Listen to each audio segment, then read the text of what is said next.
Scott Harrisman, Sioux Falls. First, want to say I was watching the informational today about the parent transit and didn't go to any of the meetings, so I don't know a lot of the intricacies of it. But I was listening to the conversation today. You have to realize something about people with disabilities that are working. They are contributing to our society. If you take away a service from them where they can go to their job, they turn into a burden, welfare, whatever. We talk about economic impact with our entertainment facilities, but there's actually an economic impact when it comes to people with disabilities who work. And yes, it costs us money.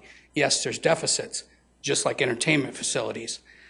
But we much rather have these people working because they much rather they want to work. And just take that into consideration as you guys move forward. I also wanted to talk a little bit about, I saw on the consent agenda that there was over $200,000 going towards the plumbing, upgrading plumbing at the pavilion, and we're fixing the roof. Steel roofs are supposed to last between 40 and 60 years. This one lasted about 14. We're already upgrading the plumbing in the building. I followed the construction of the pavilion over the years, and it was totally gutted. It's all new. I'm just hoping, I'm not going to say that bad work was done, but you're kind of getting the assumption that bad work was done. And I'm just hoping with the event center, there's not bad work being done. That 16 years, 14 years down the road, we're running into these kind of problems. That is a $120 million facility. The pavilion was supposed to be $20 million. And what kind of problems are we going to be running into? I hope this is being watched very closely. And lastly, I wanted to talk about the 4th of July parade. I thought it was one of the best 4th of July parades we've ever had. And as I'm watching it, I'm going, wow, this is really good. And vehicle after vehicle was going by. And most of them were city vehicles that were decorated with city employees driving them. I started thinking about it later after the parade, and I go, of the one day that public employees should have the day off, shouldn't it be 4th of July? So I was thinking to myself, were they getting paid to do this? Did they volunteer? Who decorated the vehicles? Who put the gas in the vehicles? I think of 4th of July parades celebrating democracy.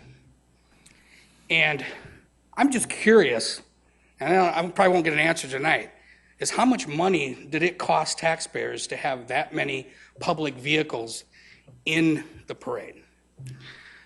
We talk about the importance of a democracy. And one of the most important things of democracy is voting. And we talk about in this last municipal election how we had to have super precincts so we could save money. So one of the most important things in democracy is voting, and we need to save money on that.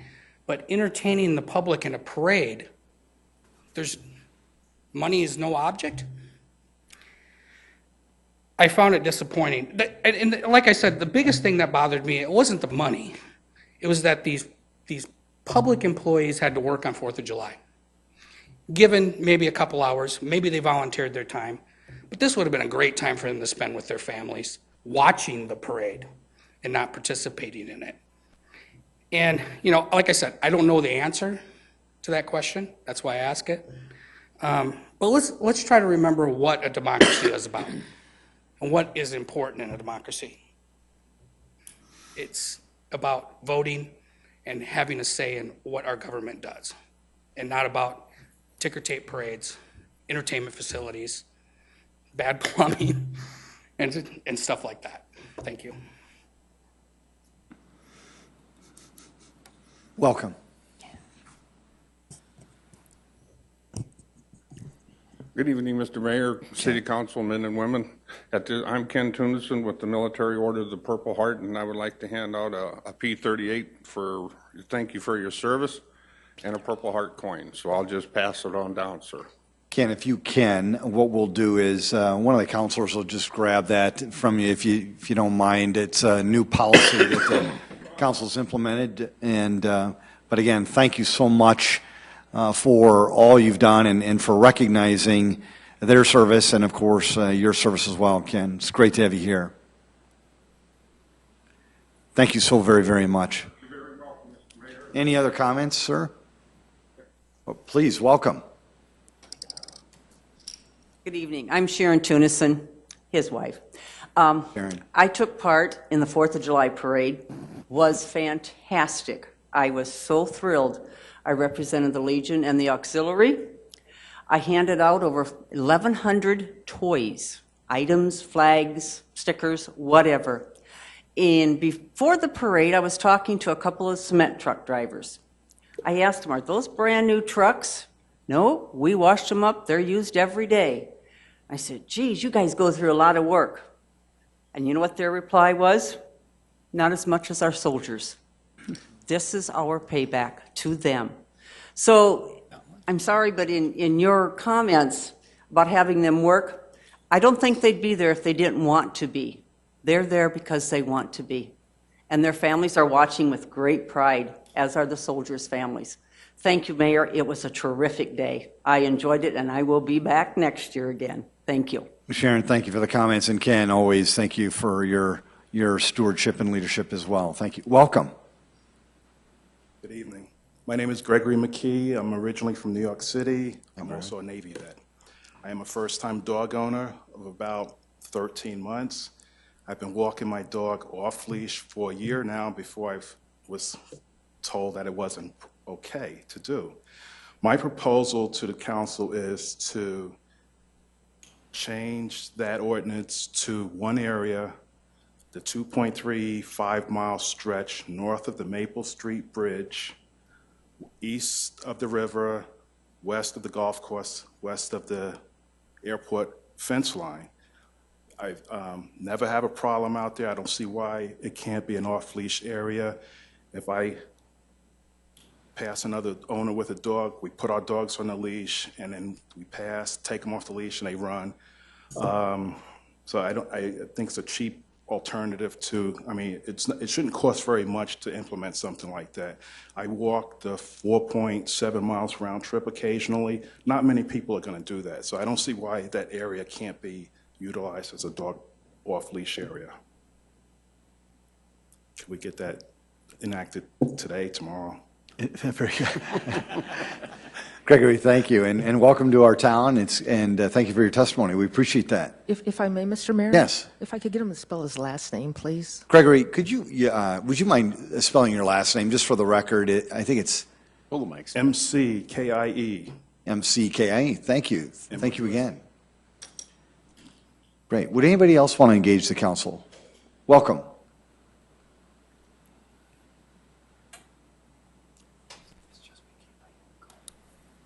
Excuse me, Robert Colby, private citizen.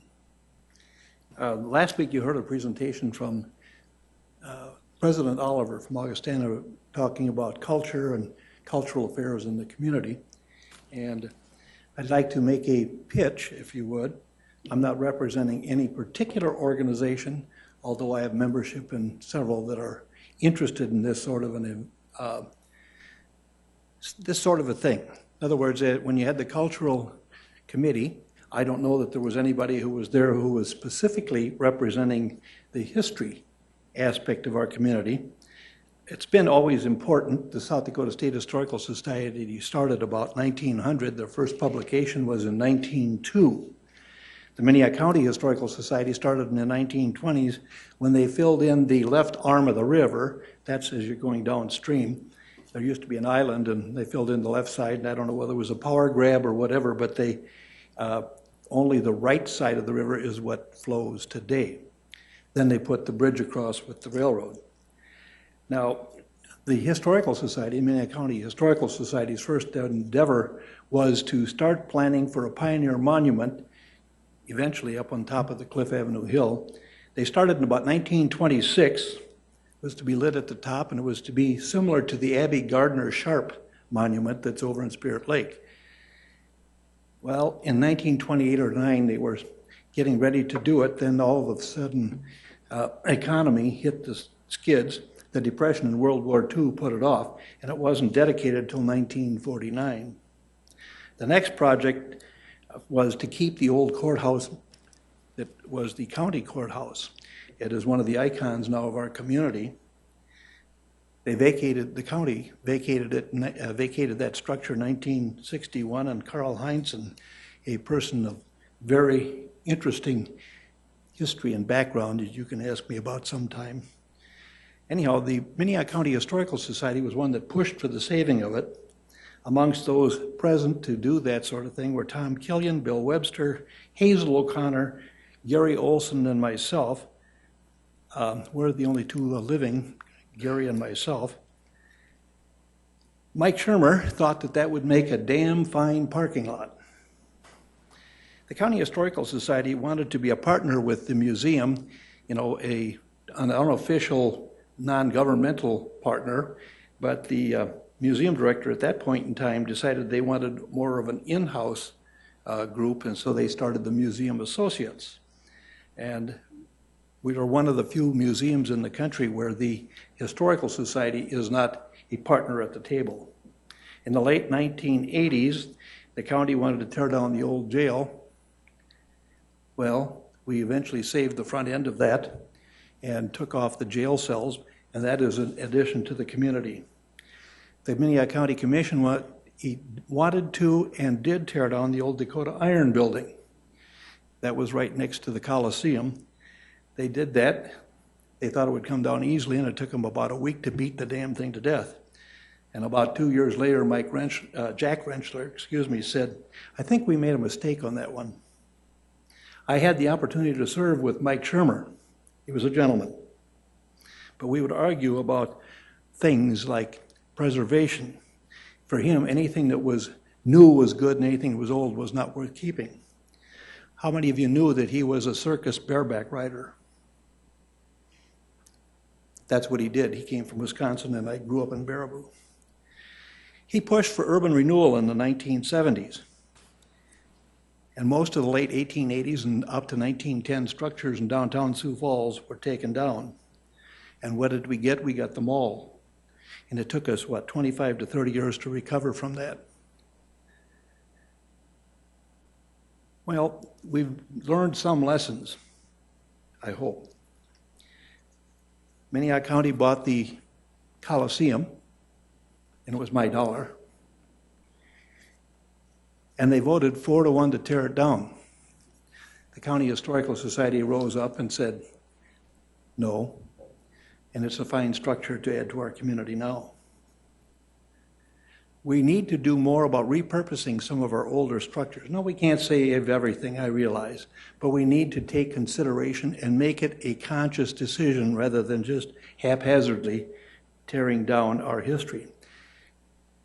People don't come to South Dakota or Sioux Falls looking for the opera, the ballet, or the avant-garde architecture. They come for what they perceive we are. They come for the cowboys, Indians, and the Old West. They come for the vastness of our state.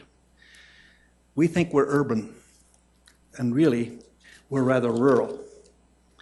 Our parks are mostly for the local people. We use athletics to attract people, and Councilman Anderson can speak to getting people here who are interested in athletic endeavors in the summer.